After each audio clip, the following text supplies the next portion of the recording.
grâce à le précieux sang de notre Seigneur Jésus-Christ et le cœur immaculé de Marie. Voici la troisième partie de Une carmélite sous la terreur. Ayant prévu la dispersion, la prieure des carmélites de la rue de Grenelle avait loué et fait arranger en ville plusieurs appartements entre chacun desquels ses filles furent réparties. Ainsi se reformèrent de petites communautés rue de Regard, rue Cassette, rue Copeau, rue de la Harpe et rue Mouffetard. Sœur Camille fit partie de cette dernière, donc de la rue Mouffetard, avec 6 autres religieuses. Elles étaient obligées de porter des vêtements laïques, mais elles n'en suivaient pas moins leurs règles aussi exactement que possible. Toutefois, les supérieurs leur avaient permis de se visiter. Elle l'aurait fait souvent si la surveillance ombrageuse des agents révolutionnaires le leur avait permis. Faute de mieux, elle s'écrivait. Une converse, la sœur chrétienne, cachait les lettres au fond d'une hotte, les recouvrait de mouron pour les petits oiseaux et faisait la navette entre les divers logis. Une mésaventure lui advint qui mit un terme à cette correspondance. Un jour, oubliant que, pour la vraisemblance, elle aurait dû crier sa marchandise, elle courait tête baissée vers l'un des refuges, quand au coin d'une rue, une femme l'arrête en l'empoignant par son fichu. Dis donc, ma petite, s'écria-t-elle, vous me semblez une drôle de commerçante, vous. Vous ne voulez pas vendre votre mouron? Puis d'un coup de poing, en pleine poitrine, elle renverse la sœur sur le pavé. Le mouron et les lettres s'éparpillent çà et là. D'autres s'en emparent, rossent la sœur d'importance et s'éloignent en emportant les papiers. Il ne résulta rien de cette alerte. Mais les carmélites n'osèrent plus employer le subterfuge. L'abbé de Launay, leur directeur, se chargea dès lors de transmettre les missives. Déguisé, il allait d'une communauté à l'autre, et même il réussit à leur dire parfois la messe. À cet effet, se donnant pour professeur de dessin, il circulait dans Paris un carton à modèle qui contenait une pierre d'autel, sous le bras et à la main un étui à estampes renfermant un calice démonté. Il leur avait permis de garder le Saint-Sacrement dans une armoire, avec recommandation expresse de consommer les saintes espèces au moindre soupçon d'une visite domiciliaire. Jour et nuit, écrit la biographe, le divin prisonnier était adoré dans la humble chambre transformée en chapelle. Il résidait dans un petit tabernacle, continuant à être leur force et leur espérance. Si momentanément ils paraissaient sommeiller, c'était afin de recevoir l'hommage de leur foi invincible et de leur confiance sans bornes. Sous l'égide du Sauveur, les carmélites récitaient le bréviaire en commun ou séparément, veillaient, priaient, se mortifiaient, bref, tâchaient d'observer sans trop de lacunes le coutumier de l'ordre. Cette existence d'oraison et d'entier abandon à Dieu acheva, pour ainsi dire, la formation de leur sœur Camille. Elle y acquit ce calme imperturbable et cette fermeté d'esprit dont elle devait donner tant de preuves par la suite. Le petit groupe ne possédant aucune ressource, les religieuses se mirent à confectionner les broderies qu'elles vendaient dans le voisinage. Elles tiraient de cette industrie quelques assignats qui leur procuraient une chétive nourriture. Pour ce travail, Camille ne les aidait guère. J'étais si peu apte, a-t-elle dit plus tard, que pendant que mes sœurs profitaient les dernières lueurs du jour pour tirer l'aiguille, je me réfugiais tout près de notre cher tabernacle, et je priais. Elle se donna aussi pour objectif de soutenir le moral de la communauté. Aux récréations, elle montrait de la bonne humeur. Elle savait, par des propos enjoués, faire rentrer dans les cœurs alarmés la fière énergie dont le sien débordait. Que ferons-nous, demandait une des sœurs, si l'on nous mène devant les tribunaux? Ce que Dieu voudra, répondit-elle. N'a-t-il pas dit que son esprit se tiendra à lui-même sur nos lèvres pour nous donner les paroles qui conviendront? Comptons sur lui. Cependant, l'inquiétude relative du petit cénacle ne dura guère. Elles étaient espionnées de près, et bientôt les zélés de la section acquirent la certitude qu'elles recevaient des prêtres assermentés. En ce temps, cela constituait un crime capital. Au nom de la liberté, on avait le droit de rendre hommage à des gourgandines, représentant la déesse raison, et hissées sur les autels des églises profanées. Mais rester fidèle à l'Église, Accueillir ses ministres proscrits, c'était se vouer à la guillotine, à la prison ou à la déportation. Un Polonais président de la section s'était juré de perdre les carmélites contre lesquels il nourrissait une haine démocratique. Il les dénonça et obtint un mandat de perquisition suivi de l'ordre d'arrêter ses suspects. Le jeudi du Vendredi saint, 20 mars 1793, le jour du Vendredi saint, le 20 mars 1793, vers 10 heures du matin, il se présente à la maison de la rue Mouffetard, suivi de 30 sectionnaires en armes. L'appartement est fouillé, retourné de fond en comble. Chaque pièce, chaque meuble est l'objet d'une investigation minutieuse et de questions pressantes. Le tout assaisonné d'injures et de brutalité. On mit la main sur une correspondance adressée à la citoyenne Soyecourt, et dont les termes prouvaient que celle-ci se tenait en relation avec des prêtres réfractaires. Les lettres n'étaient d'ailleurs pas signées. Camille et ses compagnes, moins deux qui avaient réussi à s'enfuir, furent amenés par les sectionnaires, et le soir même, écrouées à la prison de Sainte-Pélagie. Elles furent jetées parmi des femmes de mauvaise vie, qui les accueillit par des quolibets fangeux et les plus ignobles blasphèmes. Dans ce milieu abominable, elles reçurent pourtant les consolations d'un prêtre intrépide, l'abbé de Lalande, qui trouva le moyen de parvenir jusqu'à elles. Voici comment il s'y prenait. Chaque semaine, vêtu en garçon marchand de vin, il se présentait à la porte de la prison, avec un panier de bouteilles sur la tête.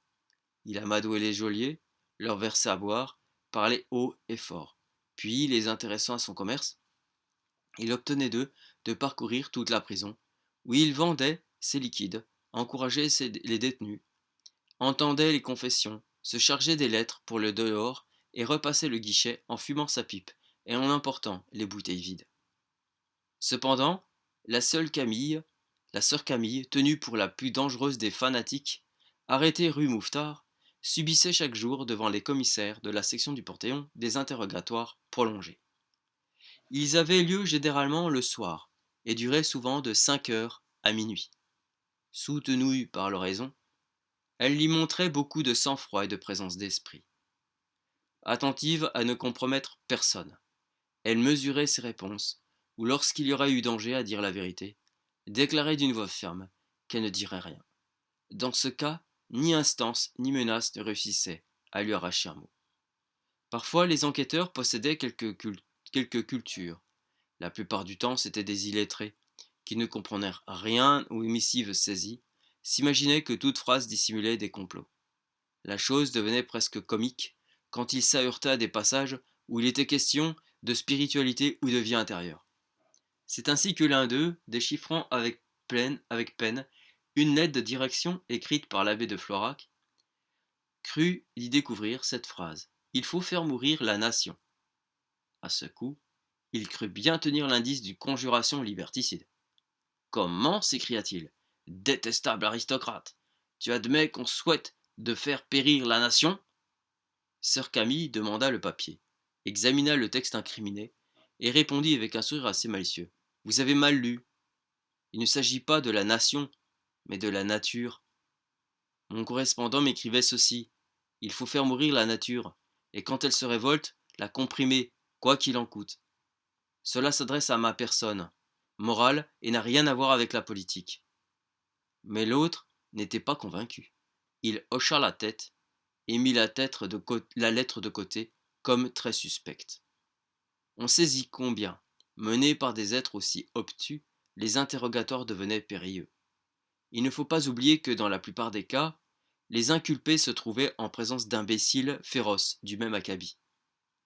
Aussi, l'on partage l'indignation de Taine quand, relatant une séance de ce genre, il s'écrie: Le soi-disant conspirateur est livré à des bêtes grossières, colériques et despotiques, qui n'écoutent rien, qui ne comprennent rien, qui n'entendent même pas les mots usuels, qui trébuchent dans leurs quiproquos, et moi aussi je trébuche là, et qui, pour singer l'intelligence, pataugent dans l'ânerie. Soumise au gouvernement révolutionnaire, la France ressemble à une créature humaine que l'on forcerait à marcher sur sa tête et à penser avec ses pieds. Voilà ce que disait Taine. dans les origines de la France contemporaine. Elle n'a pas beaucoup changé entre nous. En une autre occasion, sœur Camille montra que si elle usait de prudence, ou gardait bouche chose quand ses réponses auraient pu servir contre autrui, elle ne ménageait rien dès qu'il s'agissait de confesser sa foi. On avait mis la main, lors de la perquisition, sur un certain nombre d'images du Sacré-Cœur. Cet emblème, plus que tout autre, avait le privilège de faire entrer en fureur les révolutionnaires. Ils y voyaient à la fois un symbole de la superstition romaine et un signe de ralliement pour les aristos. Interrogée dans ce sens, sœur Camille s'écria: Le Sacré-Cœur de Jésus. Oh, ici je ne crains de compromettre personne. Je puis répondre en toute liberté. Vous me reprochez d'avoir dessiné ces images. Eh bien, je m'en fais gloire, et si à cause de cela vous me condamnez, j'aurai le bonheur de mourir pour ma foi. Le Sacré-Cœur de Jésus m'est plus cher que la vie, et si au prix de mon existence j'obtenais qu'il soit peu connu et plus aimé, je m'estimerais trop heureuse. Combien avez-vous fabriqué de ces images demanda l'un des juges. J'en ai tant fait et tant donné, répliqua tranquillement la sœur, que je ne m'en rappelle plus le nombre. Malgré leur acharnement, les commissaires ne parvinrent à réussir que des présomptions.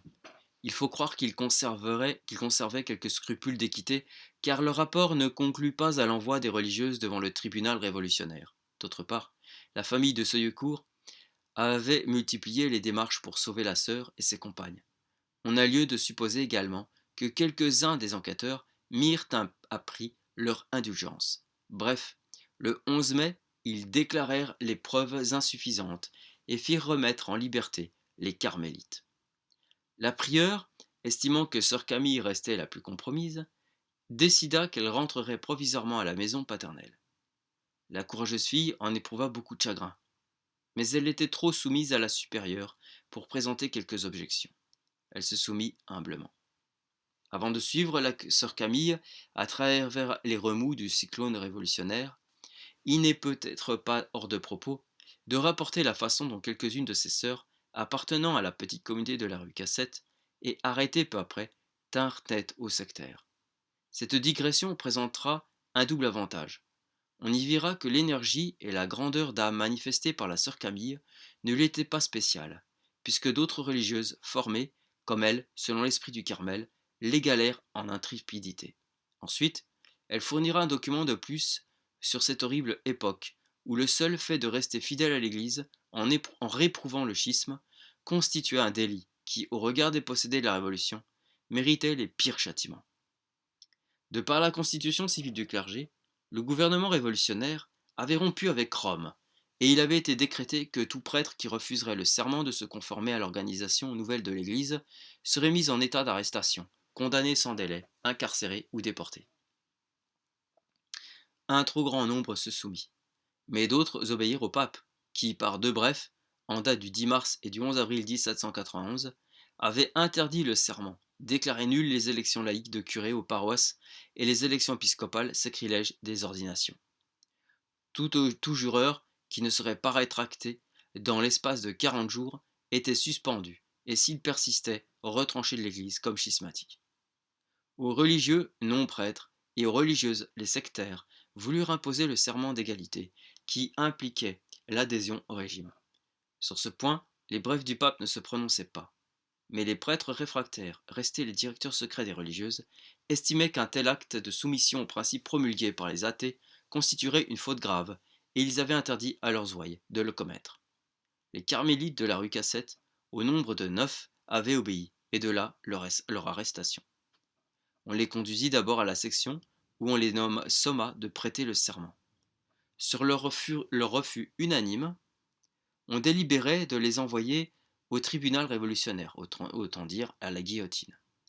Lorsque quelqu'un fit observer que ses filles étaient fanatisées par de perfides imposteurs, il suffirait peut-être de les tenir dans la prison de la section le temps que se dissipassent les effets de l'influence superstitieuse dont elles avaient été les victimes.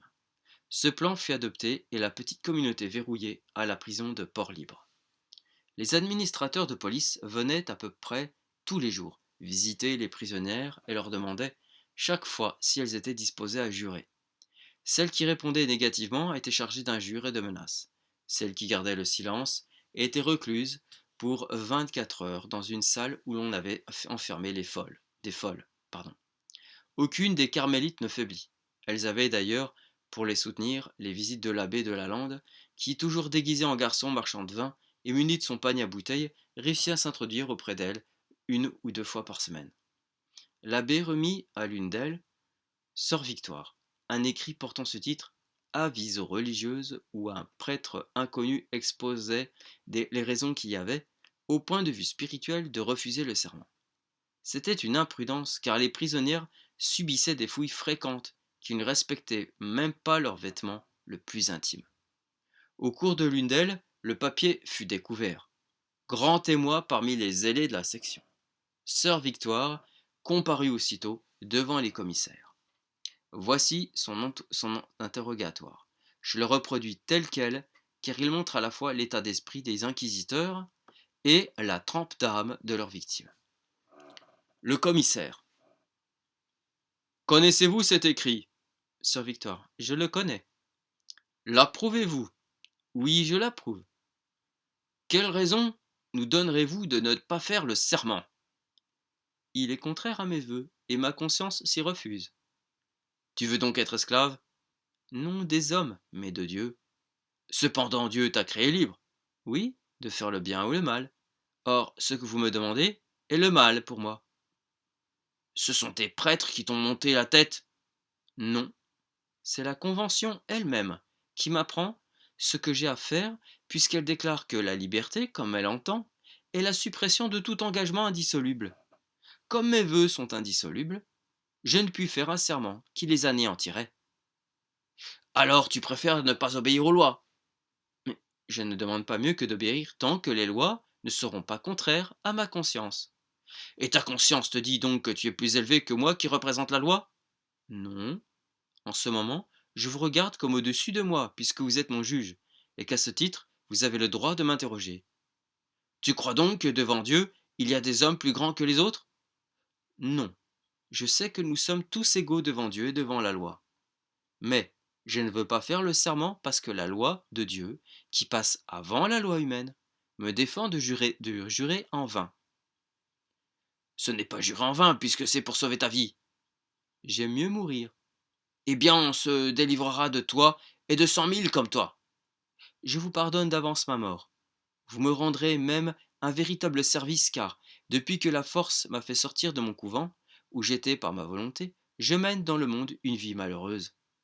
Alors, fais donc le serment, puisque tu es libre. Précisément, parce que je suis libre, je ne le ferai pas. Soit, puisque tu t'entêtes, tu comparaîtras devant le tribunal révolutionnaire et tu verras ce qui t'arrivera. Tout ce qu'il paiera à Dieu. Fin de l'interrogatoire. Donnons encore quelques autres passages des interrogatoires subis par les autres carmélites. Ils sont instructifs et même ne manquent pas d'actualité.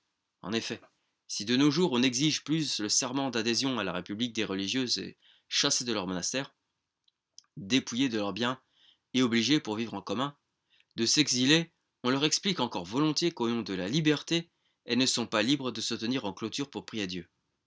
Moins sanguinaire, plus hypocrite, la Révolution graisse de sophismes le cordeau dont elle les étrangle.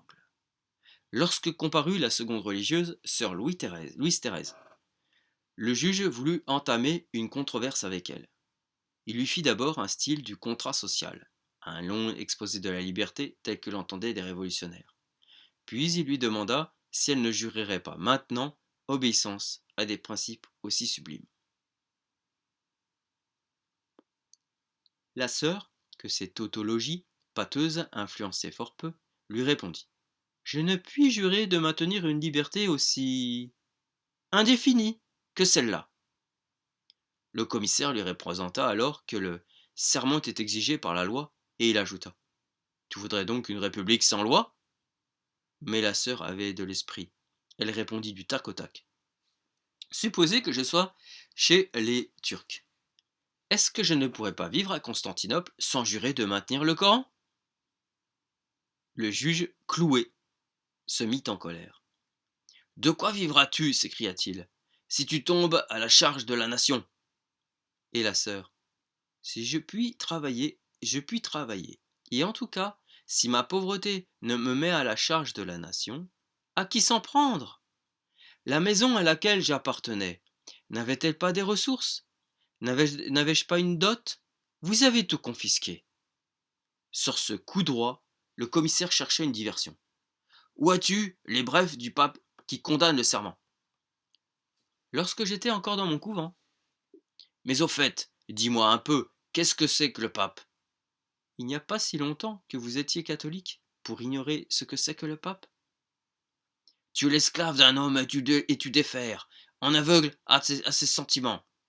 Je défère aux sentiments du pape parce que je le regarde comme le chef de l'Église et le vicaire de Jésus-Christ. Quel fanatique! Eh bien, on te chassera du pays. Tu n'aimes donc pas ta patrie? Tu lui préfères Rome, l'Italie ou l'Espagne? J'ai toujours aimé ma patrie. Je ne l'ai jamais quittée. Je ne puis donc désirer vivre dans un autre pays. Si l'on m'y force, à qui sera la faute? Voyant que sœur Louise-Thérèse était d'intelligence trop alerte pour se laisser surprendre, le juge la fit reconduire en prison. Sœur Rosalie lui succéda. Son interrogatoire fut bref. À la question Pourquoi ne veux-tu pas faire le serment? Elle répondit Il est dit dans l'Évangile qu'on juge l'arbre par ses fruits. Comme je constate que les fruits de l'arbre de l'égalité et de la liberté ne tendent qu'à détruire la religion catholique, dont je fais hautement profession, je ne veux pas m'attacher par serment à cet arbre. À sœur Philippine, on voulut faire avouer qu'elle avait été retenue au monastère par contrainte. Comme elle se récriait, le juge lui demanda Pourquoi donc y es-tu venue? Elle répondit Et parce que j'aime le Carmel, et que je ne conçois point de loi qui interdise de se réunir plusieurs ensemble pour prier. Sœur Angélique fut particulièrement sollicitée de dénoncer le prêtre qui lui avait remis l'avis aux religieuses et les ecclésiastiques qui venaient rue Cassette. Pendant plus de 3 heures, elle fut retournée sur le grille de questions toujours pareilles. Elle ne livra aucun nom. D'ailleurs, il en alla de même pour toute la communauté. Unanime à refuser le serment, les carmélites ne le furent pas moins à garder le silence sur leur directeur. N'espérant plus rien obtenir de ces entêtés, les commissaires de la section prononcèrent un arrêt de renvoi devant le tribunal révolutionnaire. Les religieuses, le soir même, furent transférées à la conciergerie. L'acte d'accusation fut rédigé dans le style boursouflé de l'époque par le pourvoyeur habituel de la guillotine, Fouquier-Tinville. Les carmélites y sont prévenus de rassemblements et de machinations, tendant à troubler l'État et à provoquer la guerre civile par le fanatisme. Au lieu de vivre paisiblement sous la protection de la République, elles ont fait de leur maison un repère de prêtres fourbes et fanatiques avec lesquels elles complotaient contre les principes immortels de liberté et d'égalité. Il y avait là de quoi les vouer à la boucherie. Elles comparurent devant le tribunal le lendemain. L'interrogatoire fut une reproduction des précédents. Toutes persistèrent dans leur refus de nommer les prêtres qui les avaient assistés et de prêter le serment. Un incident égaya d'une façon assez inattendue la séance. Le président Dumas cherchait à persuader à l'une d'elles, sœur chrétienne, converse, qu'elle avait fait des aveux par mégarde pendant l'instruction. L'accusé, qui, depuis 25 ans, n'avait parlé à d'autre homme qu'à son confesseur, s'écria. Non, mon père, ce n'est pas vrai, je n'ai rien dit, c'est dans le mon père. Non, mon père, ce n'est pas vrai, je n'ai rien dit. Un rire général, auquel les religieuses et les juges eux-mêmes ne purent s'empêcher de se joindre, éclata. Après le plaidoyer fort insignifiant des défenseurs officieux et le réquisitoire empoulé de Fouquier, 3 questions furent posées aux jurés. Il est instructif de les reproduire. Est-il constant qu'il ait été formé un rassemblement de 8 femmes auxquelles des prêtres criminels ont inspiré, par des écrits, des discours et des pratiques superstitieuses, un fanatisme qui égara leurs victimes? Les ci-devant religieuses sont-elles convaincues d'avoir fait partie de ce rassemblement fanatique et d'avoir refusé le serment? L'ont-elles fait dans le dessein de troubler l'État par une guerre civile, en armant les citoyens les uns contre les autres et contre l'autorité légitime? La réponse affirmative sur les 3 points emportait la peine de mort. Mais le jury Peut-être impressionné par l'attitude des religieuses, peut-être travaillé par quelques scrupules de conscience, répondit oui aux deux premières questions, et non à la troisième qui était la plus dangereuse. Sur quoi Fouquier-Tinville se leva et requit l'application de la loi. Pour préambule, il qualifia les religieuses de vierges folles, puis il ajouta que puisqu'il était jugé qu'elles vivaient loin des affaires publiques, elles n'auraient subi que la peine de la réclusion, comme suspectes, mais que n'ayant pas voulu dire la demeure et les noms des prêtres réfractaires qui venaient chez elles, c'était comme s'ils les avaient cachés dans leur maison. Conséquence, elles étaient condamnées à la déportation et leurs biens confisqués au profit de la nation. Le tribunal prononça donc la peine de la déportation, et l'auditoire, convaincu qu'en exilant des carmélites fidèles à l'Église, on sauvait le grand danger le régime, on sauvait d'un grand danger le régime, cria Vive la République! En attendant qu'on les transportât à Cayenne, les carmélites furent incarcérés à la Salpêtrière, maison de détention réservée d'habitude aux prostituées clandestines et aux voleuses. Le 9 Thermidor, qui mit fin à la terreur, ne leur donna cependant pas la liberté. On les transféra d'abord au Bicêtre, parmi les folles, puis à la prison des Anglaises, rue des Fossés Saint-Victor. Enfin, en 1796, sur les démarches pressantes d'un ami inconnu, elles furent exilées en Belgique et trouvèrent un refuge au Carmel de Termonde. Gloria natissimis Deo et in terra pax omnibus, bone voluntatis.